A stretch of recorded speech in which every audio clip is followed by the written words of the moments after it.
Welcome, friend. I'm TK, your tour guide to the past, and you are listening to For the Love of History, the podcast where we talk about world history, women's history, and weird history. Can you believe it is the second to last episode of season 8? I can't believe it, but we're going to do something special. This is the 128th episode under our belts, and it has been a hot minute. It has been so long. Has it been 2 full seasons since we have done an Empress Baddie episode?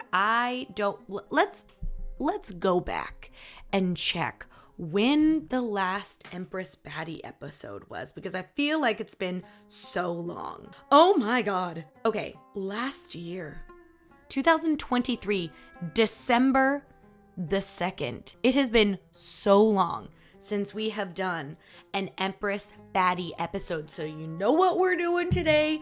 We're pulling out an Empress Baddie episode, and that's what we're gonna do. A classic Empress Baddie episode. I'm so excited about it. But to be perfectly honest with you, she's not actually technically an Empress Baddie, but she is the daughter of an emperor, the first emperor, to be very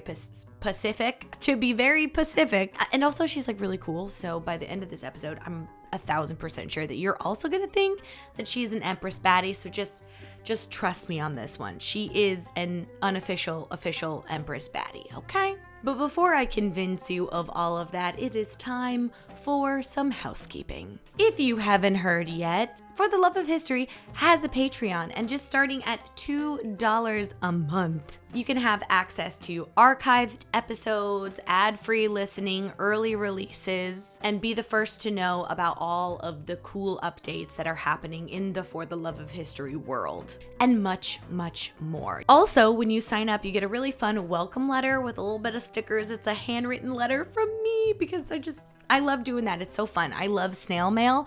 I love to receive snail mail. And I feel like other people like to receive like a physical letter. Who sends physical letters anymore? I do. Me. I'm the person that's single-handedly keeping the letter industry alive. I don't know. Joining Patreon is a really great way to help For the Love of History stay on air and grow season after season. But if that's not an option for you right now, that's totally okay. Just by leaving a rating or review, sharing this and every episode with your other history BFF or somebody who you think needs to become a history BFF is so helpful. And it's free 99. And another thing that's free 99 is subscribing to For the Love of History podcasts YouTube. You can see all of the crazy hand motions that I am doing and the very stank faces that I am making from time to time. And when Spicy TK comes out, you'll get to see the reaction. And finally, our last order of business, I announced at the end of last week's episode, but I wanted to say it at the top of the episode today. For the Love of History is starting a app. We have an opportunity to create an app that goes with each podcast episode. You have an opportunity to win history points. There's activities, there's scavenger hunts, there's quiz questions, there's community activities, lots of different things that we're going to be doing with this app, but I need your help to get it off the ground and running. Starting an app is very expensive, so we have a donation page set up, and people who donate to getting this app created are going to be able to become beta testers for the app and have first access to the app and many other extra goodies for being a supporter of the app. If you'd like more information, there is a ton of information and the donation link in the show notes below. So go ahead and check that out. And thank you so much. And I'm so excited about doing this. And with that, I bring the housekeeping to a close. And it's now time to hop in our way back when time machine. And we're going like way back, like way back to the beginning of written history, the beginnings of civilization, to the first empire, the first princess, and the first author in history. So grab your best cuneiform clay tablet and a good read to write with, and also maybe a beverage because it gets hot in the desert. And let's get to it.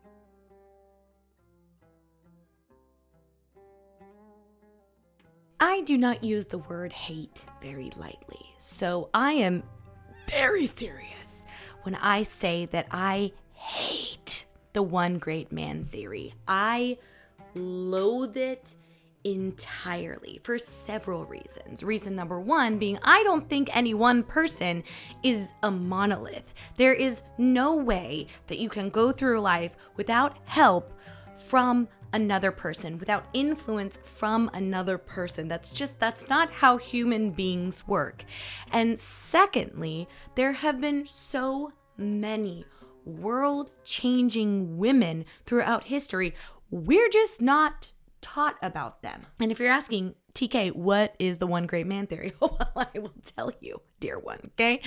This guy named Thomas Carlyle, okay, came up with this theory that God sends these men, specifically men, he was very clear that it was only men, into the world to create great change, to create human history affecting change, and that it's only these men that come around every millennia or whatever that can do this. But that is bullshit of the highest order. And Thomas Carlyle, he is going on the ever-growing list of people that are going to get castor oil in their drink as soon as time travel is invented.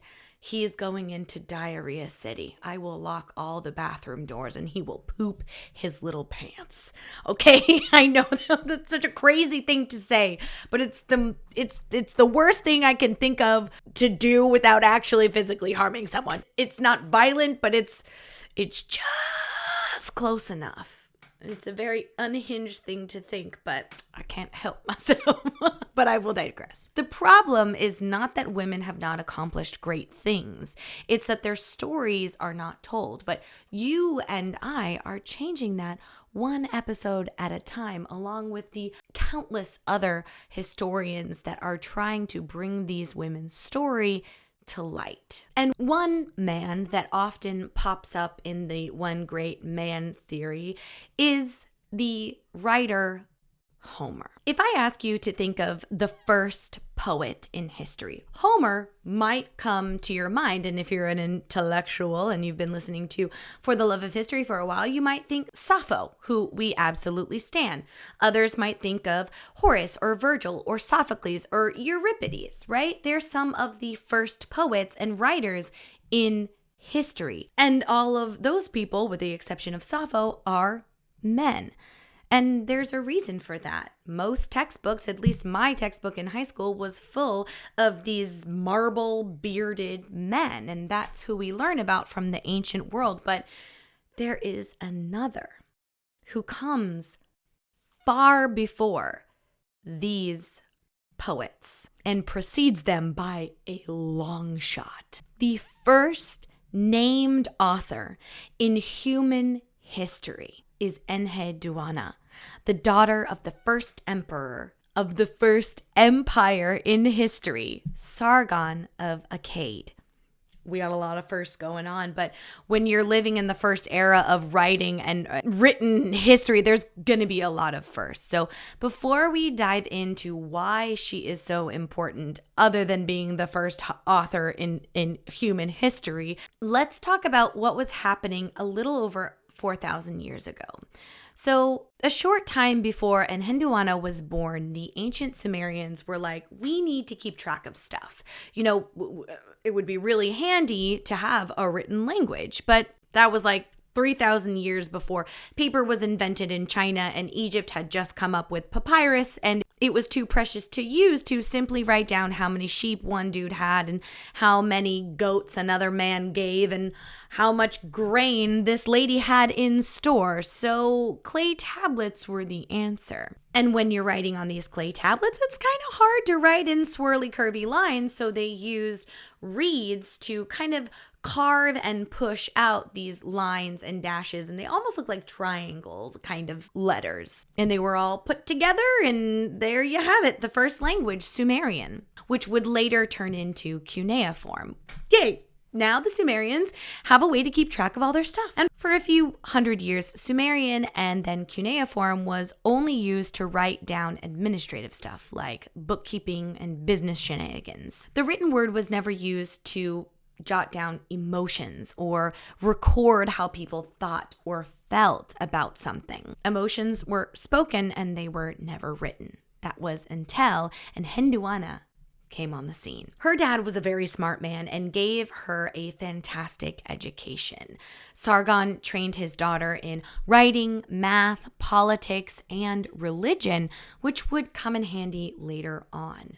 You see, Sargon wasn't just a great parent, but he was also a great leader. In the 24th and 23rd century BCE, he unified Sumerian speakers and Akkadian speakers, effectively creating the first empire in history, the Akkadian Empire. This was all well and good, but he was having trouble keeping peace and blending the two cultures together. Religion was a huge part of both the Sumerian and Akkadian life, and priests and priestesses were at the same level as rulers. It was the priest who permitted the rulers to rule because you had to have that, divine whatever from the god to say, yep, you have my stamp of approval, you are allowed to be the ruler. But with opposing religions and completely different pantheons of gods and goddesses, the two were at odds. So Sargon sent his best and brightest, his daughter Enheduanna, to the temple of the highest god of Sumer, Inanna, the god of the moon.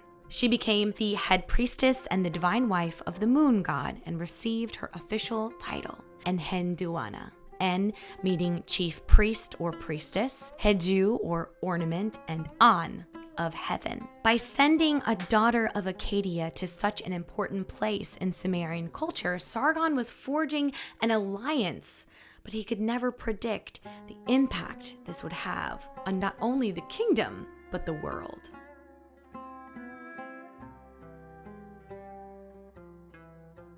When Enheduanna reached the city of she set straight to work, getting everyone to stop fighting and, as my dad says, get their business out of the streets. She whipped the granary into shape, she stopped the uprisings, and began blending the Akkadian and Sumerian religions together. She was killing it, and all seemed to be going fabulously for our honorary Empress Baddie. However, where powerful women are, garbage humans are not far behind. And a dude named Lugal-Ane, who had previously ruled was upset that Enheduanna was now in charge of the city, and her dad, Sargon, had absorbed Sumeria and created one big old empire, which I understand why one would be upset. You get your kingdom ripped out from under you, but we're team Enheduanna, so I'm sorry, but I cannot share. I just can't give you sympathy, okay? I cannot be on your side. And also, you did some terrible things to Enheduanna, so wrong side of history, my friend. In an attack whose details have been lost to time, Enheduanna was stripped of her position and banished from the temple and the city of altogether.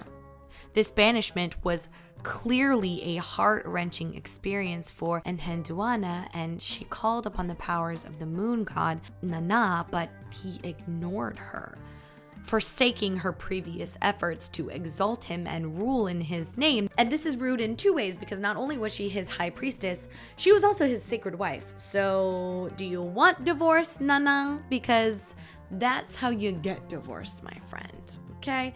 But Enheduanna was not about to take anything lying down, even though she was forced from her temple, stripped of her title, and possibly assaulted. She picked up her stylus and clay tablet and began her plea, her exaltation to the goddess Inanna.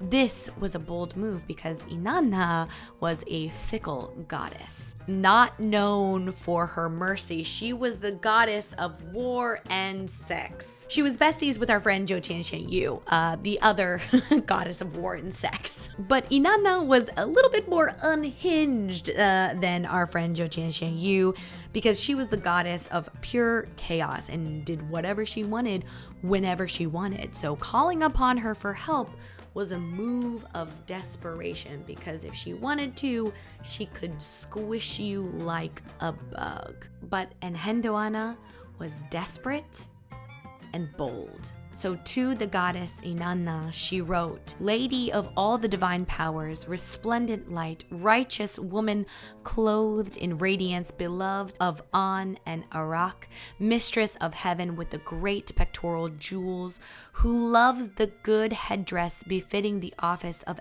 priestesses, who has seized all 7 of its divine powers. My lady, you are the guardian of the great divine powers. You have taken up the divine powers. You have hung the divine powers from your hand. You have gathered up the divine powers.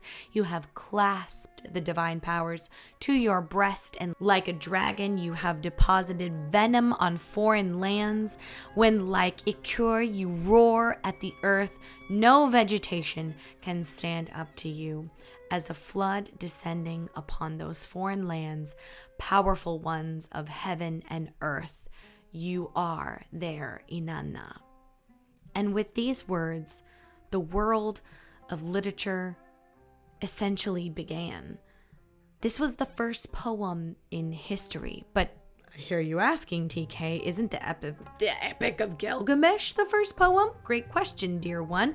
If you Google the first poem in history, the Epic of Gilgamesh will come up as the top result, but that's because, for a few reasons. Number one is because it was discovered about 100 years before the exaltation of Inanna in 1927. And then we have the elephant in the room, the thing that I'm sure that you have already guessed by now was a reason why it's not as popular, because misogyny, okay? Because misogyny. And after 128 episodes, dear one, I don't need to tell you how much archaeologists of the past, and sometimes the present, enjoy dismissing the uterus-having population as mythological characters when they are found doing something incredible, or questioning whether they did that thing in the first place. Olympic medal-worthy mental gymnastics are used in the justification and erasure of women in history and their works. But in this case, we have so much evidence. According to Dr. Joe Janes of the University of Washington, the exaltation is among the very first works that we know of, and it comes out a little earlier than the very first parts of the Epic of Gilgamesh. And it's 500 years or so older than the Code of Hammurabi and the Rig Veda. It's 700 years older than the Egyptian Book of the Dead, and it's more than 1,000 years older than the I Ching, and 1,500 years older than the Iliad, the Odyssey, and the Hebrew Bible. It's 1,500 years older than the freaking Bible. Eat your heart out, Homer. Oh my God.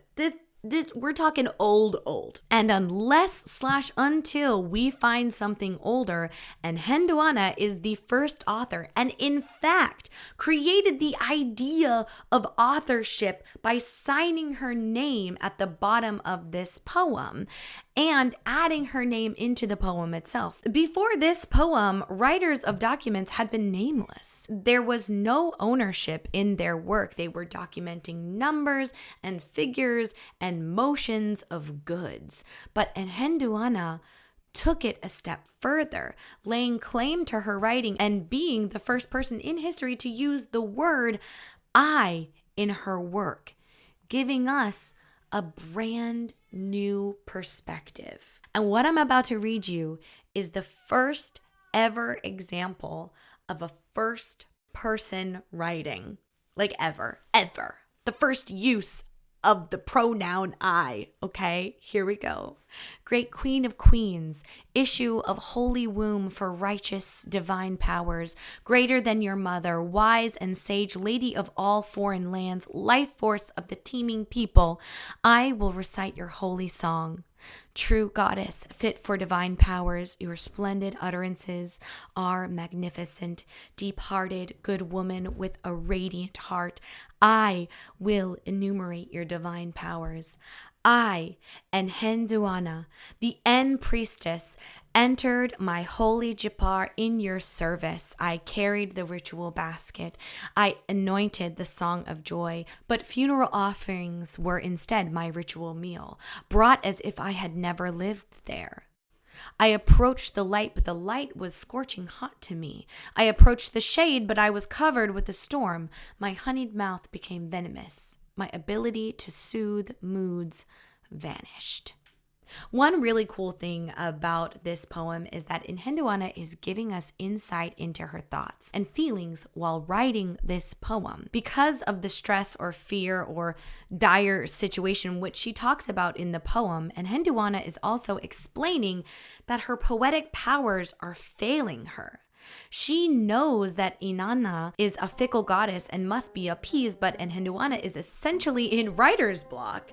She's at a loss for beautiful words to speak, so she writes from the heart about the anxiety and lack of creativity that she's feeling. While she's writing the poem, she's taking us through the feelings of writing that poem, and that is so meta. Is this Inception? I don't know. But another cool thing is at the end of the poem, she has found her voice once again and triumphantly exclaims, "Be it known that you are lofty as the heavens. Be it known that you are as broad as the earth. Be it known that you destroy the rebel lands. Be it known that you roar at the foreign lands. Be it known that you crush heads. Be it known that you devour corpses like dogs. Be it known that your gaze is terrible. Be it known that you lift your terrible gaze. Be it known that you have flashing eyes. Be it known that you are unshakable and unyielding. Be it known that you always stand triumphant." In the end, Enheduanna was triumphant. Her enemy was defeated, and she was restored to power, where she ruled for decades. And for the next 500 years, priestesses held the highest position in this new blended religion.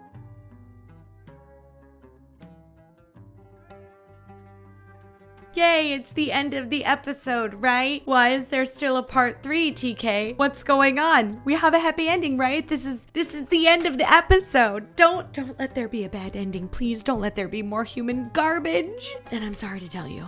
Okay. I have to tell you one more thing.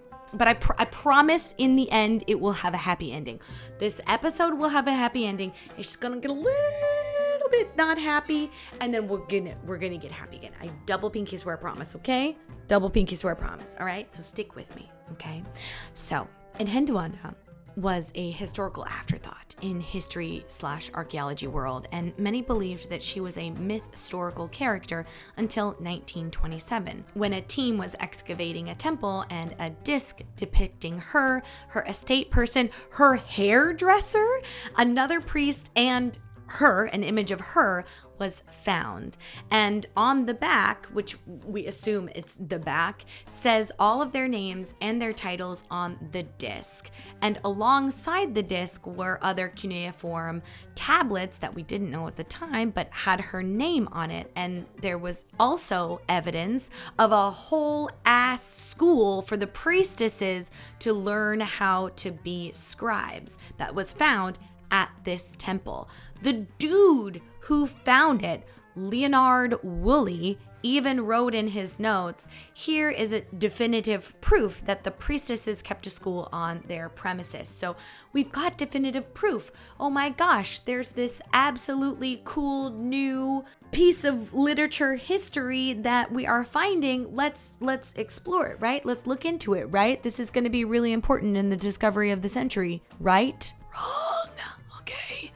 The dude who found it, Leonard Woolley, dismissed the whole thing as simply a harem or a nunnery and deemed it unimportant because he was a believer in the one great man theory. And even though he found this writing of a high priestess of the daughter of the first emperor Sargon, he said that Enheduanna was simply an appendage of her father and was not important enough to look into, which...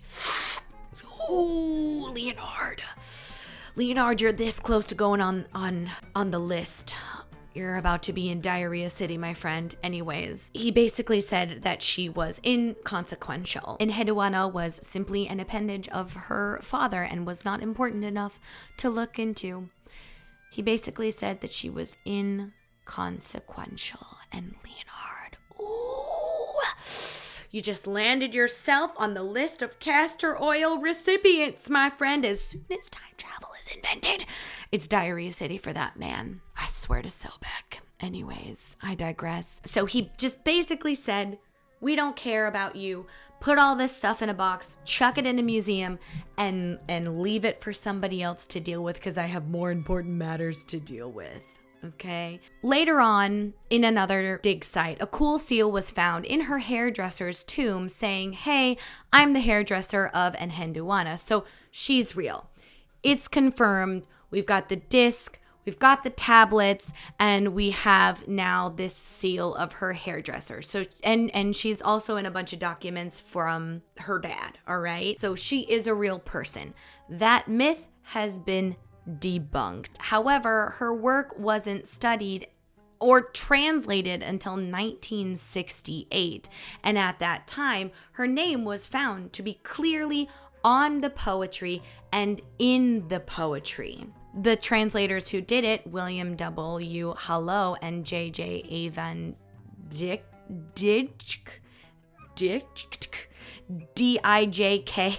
wrote, we can now discern a corpus of poetry of the very first rank, which not only reveals its author's name, but delineates that author for us in truly autobiographical form.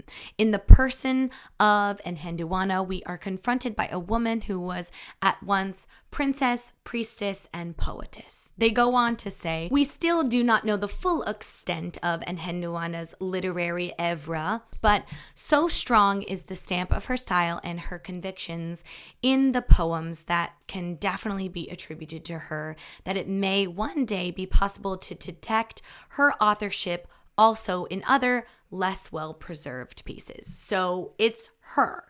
These two are convinced through all their research and their translations and looking over all of the over 40 pieces of literature that have been left behind by her. They're like, this is Enheduanna for sure, for sure. But the naysayers were just as quick to say, nuh-uh, she didn't write it. Because she was a girl and girls didn't write things. When in fact they for surely did, and we have that whole priestess school of scribbery to prove it. But they did not care. One of the things that they pointed out was that she had a male scribe, so the scribe must have been the one to write her all of her prose and write her name into the poetry, and that she didn't actually write it herself, but her scribe was her ghostwriter. And one of their pieces of evidence to support this theory is that none of the contemporary cuneiform tablets that she would have written on have been found, which how would that prove anything? Are you going to like pull up DNA from the cuneiform tablet? Like that doesn't make any sense. The cuneiform tablets that we have of her literature come about 500 years after her in the form of practice writing for scribes at different schools. For hundreds of years, her literature has been, her writing, her poetry has been used to teach scribes how to scribe. And this is not a unique thing. The majority of the ancient writing that we have are reproductions that come a few hundred years after the actual piece of literature was written. The Epic of Gilgamesh is only 3/5 of the way complete. There's like 2/5 of the whole thing that we just don't have. And all of these different parts come from completely different periods. There is no complete body of work of any ancient Mesopotamian writer. And in fact, according to Benjamin Foster, a professor of Assyriology at Yale, we have more evidence of her, Enheduanna, than we have for any other author in ancient Mesopotamia. He also goes on to say that in an interview with the New Yorker, there are lots of high priestesses. So why would these scribes just randomly choose this one high priestess to copy? And why would all of them choose the same high priestess if it were not really her who had written all of these things? In addition, we have to take into consideration the role of women in ancient Mesopotamia. These archaeologists from the past, and some even in the 2000s, put their own biases on these women, saying that women were not able to write. Women didn't do these kinds of things, but that couldn't be farther from the truth in Mesopotamia, in ancient Mesopotamia.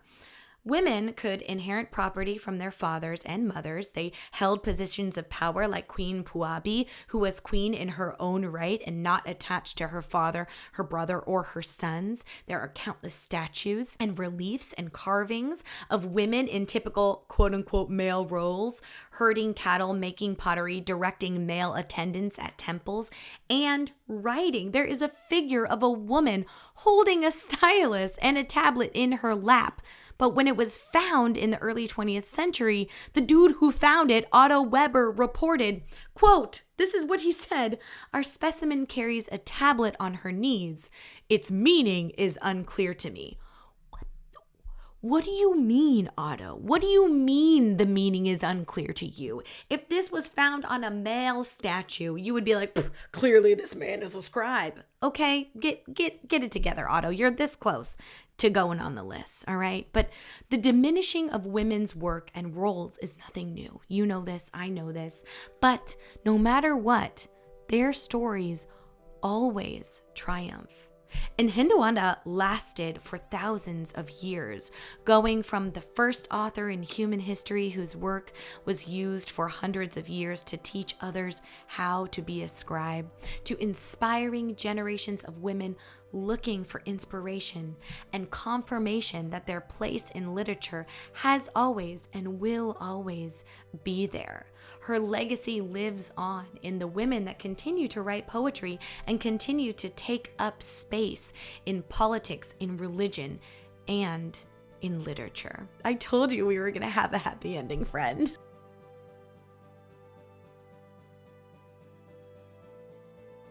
Well, dear one, we have come to our final thought today.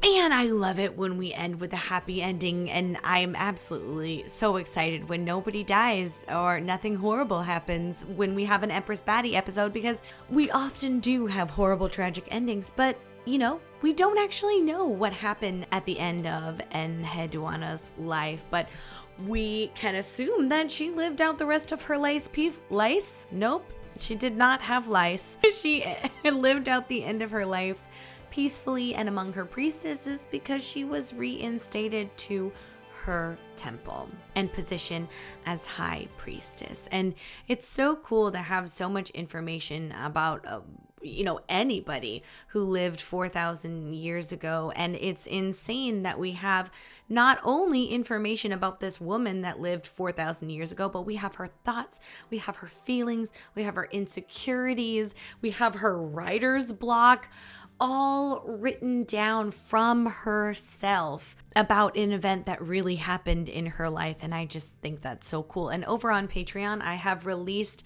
a reading of some of her poetry. So if you'd like to go over and listen to that, you're more than welcome. And that would be great to have you over there. But it is now time for our final thought, my friend. And our final thought today is a little bit of a recommendation. So the Morgan Library and Museum in New York did an incredible exhibit on Enheduanna and her other Sumerian / Mesopotamian women writer sisters. And although the exhibit is over and done with now, it was last year, they have a fantastic lecture about the exhibit that I highly recommend watching because it's so cool. And the curator who put it together really took his time to do it in a very loving and appreciative, and it's gorgeous the way that he put it all together. So I highly recommend going and watching that YouTube video of the lecture. I put it in the show notes. And one of the coolest freaking things about this whole exhibit is is I'm so excited I can't even speak right now. It's these seals that they had, and so it's not like the kind of like wax seal that, you know,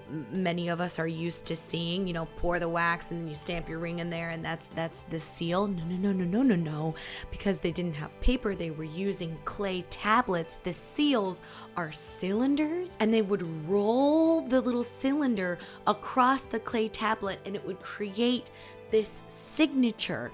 And that's really so cool to me. It's like a little Play-Doh rolling signature thing. And they have they have hundreds of these cool little clay tablet stamps on display there, and it's amazing. And I recommend taking a little look-see-loo at the lecture because I enjoyed it, and I hope you enjoy it as much as I did. You can see all the cool stamps. So that's my recommendation for today. Well, dear one, that is all she wrote for today. Thank you for joining me for this honorary Empress Baddie episode. Do you feel like she is an Empress Baddie? I do. I feel like she's an Empress Baddie. Truly, down in my nuggets, I feel it, even though she was not technically an Empress. I feel that she is deserving of the title of Empress Baddie. Let me know what you think. Is she deserving? Am I crazy? Am I using my power too loosely? Just denoting the title of Empress Baddie on people? Tell me if the power has gone to my head. But if you did enjoy this episode, please consider leaving a rating or review. We've got our goal of reaching 200 ratings, and you know, we're getting there. We're slowly getting there. So hopefully by the end of season 9 or the end of this year, we will we'll have that 200 rating and review mark, which would be super cool. If you'd like to support the podcast in other ways, like I said at the beginning, you can join us over on Patreon. We've got lots of cool content over there. If you would like to get yourself some official For the Love of History merch, this is my favorite one. It's the kappa. You know how much I love the kappa. This little booty hole, soul stealing, cucumber loving weirdo. You can get so many different shirt designs. I'm thinking about making one that says F you Aristotle. Who knows? Or Aristotle is a garbage human.